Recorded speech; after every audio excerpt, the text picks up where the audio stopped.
સદગુરુ નિષ્કુળાનંદ સ્વામી એમનું કીર્તન છે, જાવું છે રે જાવું છે. ચોથું પદ આજે આપણે લેશું.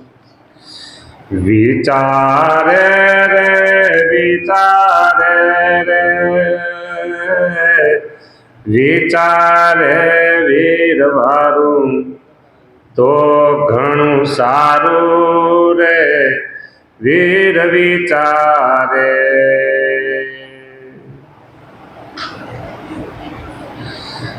દરેક બાબતમાં વિચાર કરે તો ખબર પડે, વિચાર કરે તો ખબર પડે.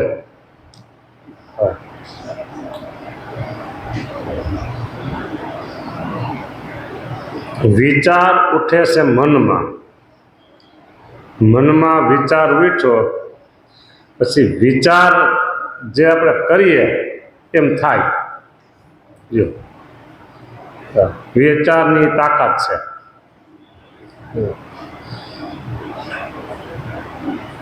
પીપલાણા વાળા જોગી સ્વામી એમ કહેતા કે વિચાર કરે તો ખબર પડે.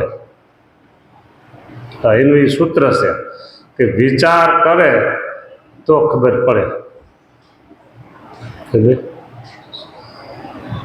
આપણને આ દિવ્ય સત્સંગની પ્રાપ્તિ થઈ છે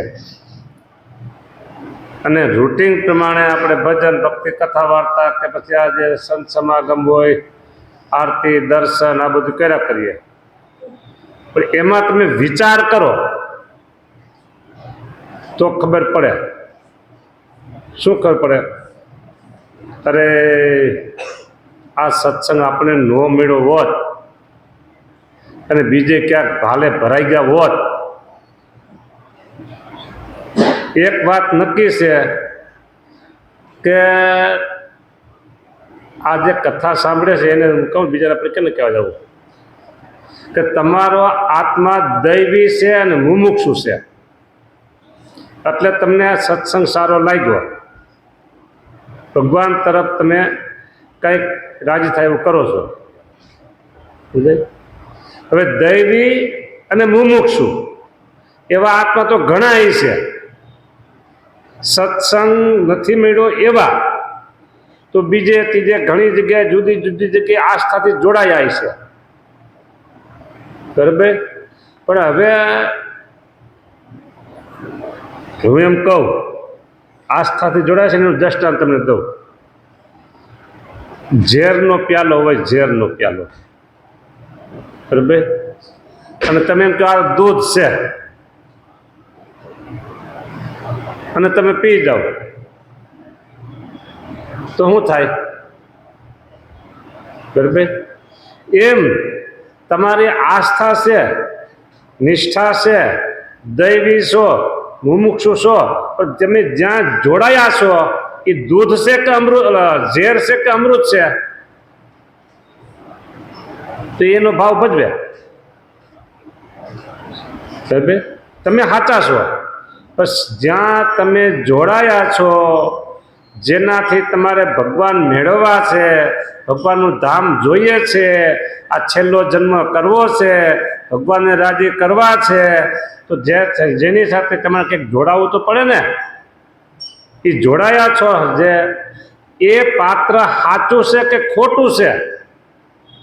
જો સંસારમાં પતિ પત્ની એકબીજા જોડાય ને, બરાબર. હવે એમાં કંઈક ક્યારેક કંઈક કપટથી જોડાઈ ગયા હોય અને પછી ખબર પડે એટલે આ તો આમાં આવું કપટ છે, પછી હાલે કાંઈ એમ આપણે જોડાયા છીએ ક્યાં?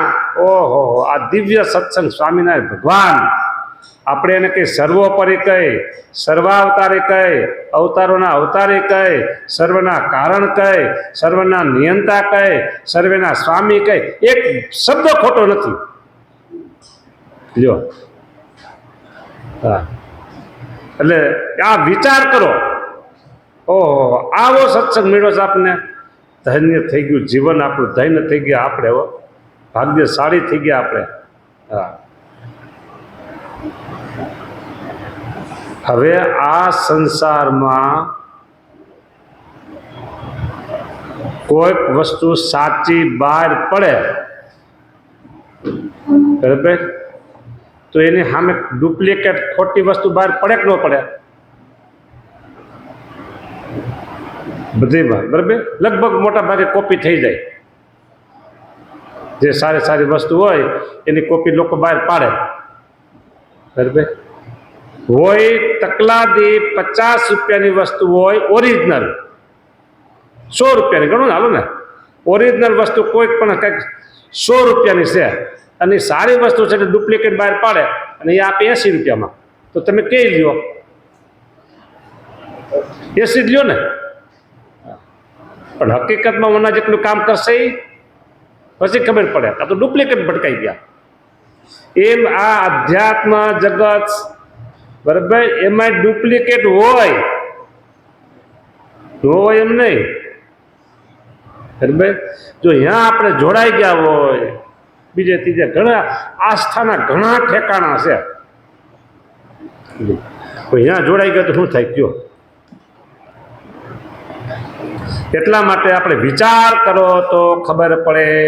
આ જોગી સ્વામીનું સૂત્ર, જો વિચારે રે વીર, વિચારે રે વિચારે રે વિચારે વીર વારું તો ઘણું સારું રે વીર વિચારે, બરાબર. આ કીર્તન લાંબુ હાલશે. હવે આપણે સત્સંગની પ્રાપ્તિ થઈ એનો વિચાર આપણે જોયો. તો બીજો વિચાર, તમે જેનું ભજન કરો છો, ભજન કરવાનો જે મંત્ર છે અને મંત્રના દેવ કોણ છે? સ્વામિનારાયણ ભગવાન. એ નામ કોનું છે? નામ અને નામી, નામ અને નામી. તો એ નામી છે કેવડા મોટા? વિચાર કરો તો ખબર પડે. વજ્રસાર જેવી જે વાસના, વજ્રસાર જેવી, વજ્રસાર જેવી વાસના, વજ્રસાર એટલે શું વળી? એ તમારો પ્રશ્ન છે પણ તમે કરતા નથી. વજ્રસાર, વજ્ર એટલે શું? જો તમને બતાવું. વજ્ર એટલે લોખંડની પ્લેટ હોય, લોખંડની પ્લેટ, અને તમે ઉહેડી જોરદાર બળ કરીને એક ઘણ મારો તો એમાં ખાડો પડે કે ન પડે? પડે. સેજ અંદર ગોબો પડે, સેજ ભલે, બરાબર. પણ સ્ટીલની પ્લેટ હોય, સ્ટીલની હોય, હા, સ્ટેનલેસ સ્ટીલ કે નહીં, એમાં તમે એક ઘણ ને એક જગ્યાએ 5 વખત મારો ઘણ પડે, ટોચો પડે? ન પડે. લોખંડ કરતા સ્ટીલ મજબૂત છે અને એ સ્ટીલ કરતા અનેક ગણું મજબૂત વજ્ર છે. સ્ટીલ કરતા અનેક ગણું, બરાબર, એ વજ્ર છે, મજબૂત એવું. હા, એ એવી વાસના છે એટલે એને કહેવાય વજ્રસાર જેવી વાસના, બરાબર. જો સ્ટીલ હોય ને, સ્ટીલ, એમાં જે એનું કામકાજ કરતા હોય, આ બધા બનાવે ને, એનો હોલ પાડવો પડે કે ન પાડવો પડે? તો એને હોલ પડે કે ન પડે? દિલથી હોલ પડે ને. પણ વજ્ર હોય ને એ ખલાસ, ત્યાં તમારું કોઈ હથિયાર ન હાલે, એટલું મજબૂત છે. આપણે જોયું નથી, આ તો શાસ્ત્રમાં લખ્યું છે એની વાત કરી છે. એવું મજબૂત વજ્ર છે. એ એવી વાસના મજબૂત છે. હવે એ વાસનાને તોડવી હોય તો શું કરવું પડે? એ વાસનાને તોડવી હોય તો શું કરવું પડે? હાવ સહેલો ઉપાય, એકદમ સહેલો ઉપાય. સ્વામિનારાયણ, સ્વામિનારાયણ, સ્વામિનારાયણ, સ્વામિનારાયણ, સ્વામિનારાયણ, બસ બીજો કોઈ ઉપાય નહીં. આ વાસના તૂટી જાય. લ્યો, જો ભગવાનને પામવા માટે કઠણમાં કઠણ સાધન હોય અને તો જ ભગવાન મળે, તો જ ભગવાનને પમાય, તો હું એમ કહું, ગામડાની અંદર રહેનારો અભણ લોકો, થોડું ઘણું ભણ્યા હોય, ભલે 5, 10, 15, 15 નો આવે, 10, 11, 12 ભણ્યા હોય, ભલે અત્યારે, બરાબર, તો એ આ અભણ કહેવાય.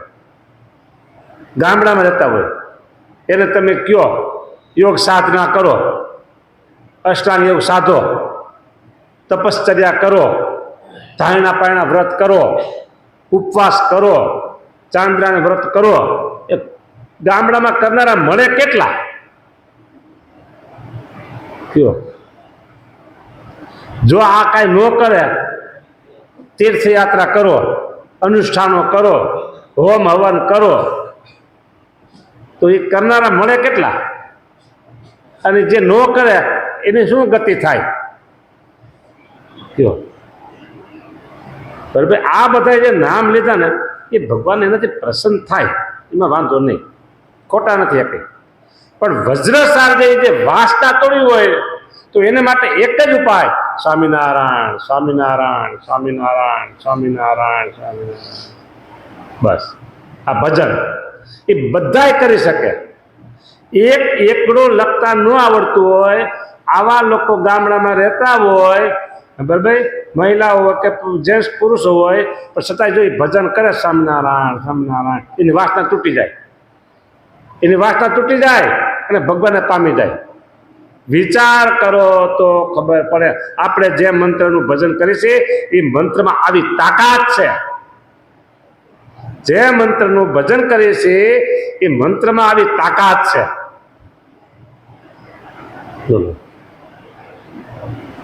જેને જે મંત્ર પ્રાપ્ત થયો હોય એને એ મંત્ર, બસ આપણા મંત્ર પ્રાપ્ત થયો છે. સર્વોપરી ભગવાન સ્વામિનારાયણ છે, એ નામી છે, ના મંત્ર નામ છે. આ વિચાર કરો તો ખબર પડે. આવો દિવ્ય સત્સંગ, આવું આ મંત્રનું ભજન,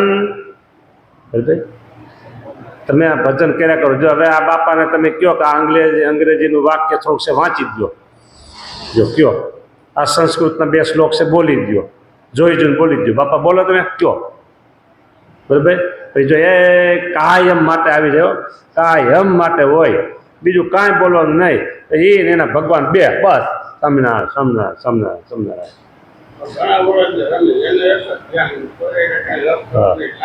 કાંઈ બીજી માથાકૂટ નહીં, એક ભગવાનના દર્શન, કથા વાર્તા અને ભજન સ્વામિનારાયણ સ્વામિનારાયણ, બરાબર. એટલે એ એકનું કહું છું એમ નહીં, તમે બધા કરો ભજન, બરાબર. તો તમને ભગવાન ધામમાં લઈ જશે જ્યારે આ શરીરની આવરદા પૂરી થશે, એ હું ગેરંટીથી કહી શકું, ગેરંટીથી કહી શકું, ગેરંટીથી કહી શકું. એમાં કોઈ વાતને શંકા જેવું છે, બિલકુલ શંકા જેવું નથી. જો એક વસ્તુ કહું, શંકા આવી ને એટલે કહ્યું, પતિ અને પત્ની એકાબીજાને થોડીક કંઈક શંકા થાય પછી એનો સંસાર કેવો હાલે, બરાબર. અને કોઈથી કોઈને શંકા થાય, એમાં શંકા થાય જ નહીં. અને કદાચ ને ક્યાંક કોઈકને શંકા થઈ પછી સંસાર કેવો હાલે? એમાં એકાબીજાને બિલકુલ શંકા થતી નથી ને. એમ કહું કે આ જે ભજન કરનારા છે ને, સ્વામિનારાયણ સ્વામિનારાયણ સ્વામિનારાયણ ભજન કરનાર, એ 1000% કહેવાય તો ભલે, 1,00,000% કહેવાય તો ભલે, કરોડ ટકા કહેવાય તો ભલે, આમ તો ટકાવારી હોય તો 100% આમ કહેવાય. 100% પૂરું, વાત નિશ્ચય પાકો. શું એ ભગવાનના ધામમાં જશે જશે જશે ને જશે. આમ જો કેવું હોય ને તો આપણે એમ કહીએ જશે, એ વાત ઉદાહરણ થઈ ગઈ. આપણે તો ભગવાનના ધામમાં જ છીએ, પણ શરીરની આવરદા પૂરી થાય અને જેમ સર્પ કાંચડી ઉતારે, ખબર સર્પ કાંચડી ઉતારે, જોઈ છે કાંચડી સર્પની? હા, એમ આ શરીર છે ને એ કાંચડી રૂપ છે, સમજો. આ શરીર છે એ કાંચડી રૂપ છે, બાકી આપણે ભગવાનના ધામમાં જ છીએ. જ્યાં આ પુરુષોત્તમ નારાયણની મૂર્તિ છે ત્યાં અક્ષરધામનું મધ્ય છે.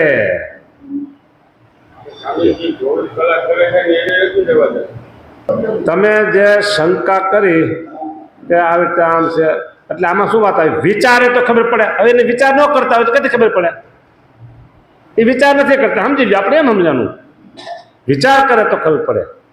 હવે જો એક વસ્તુ એવી તમને કહું કે એકાબીજાના કોકને દોષ દેખાય કે આમાં આ દોષ છે, આમાં આ દોષ, આમાં આ દોષ છે, તો હું તમને એમ કહું કે એક ઓલા જે આવે છે ને પ્રસંગ, કોઈક બાઈને બધા મારતા, પથરા મારતા હતા, ને પછી આવ્યા બીજા એક મહાત્માજીને કીધું, હું નામ નથી લેતો, મને ખબર બધી, આવ્યા કે ભાઈ હાલો કેમ મારો છો, કે આ આવી પાપી છે, આમ છે તેમ છે. એટલે એને શું કીધું કે હા બધા મારો, બધા મારો. પણ જેને જિંદગીમાં કાંઈ પાપ ન કર્યું એ પેલો પથ્થર મારે.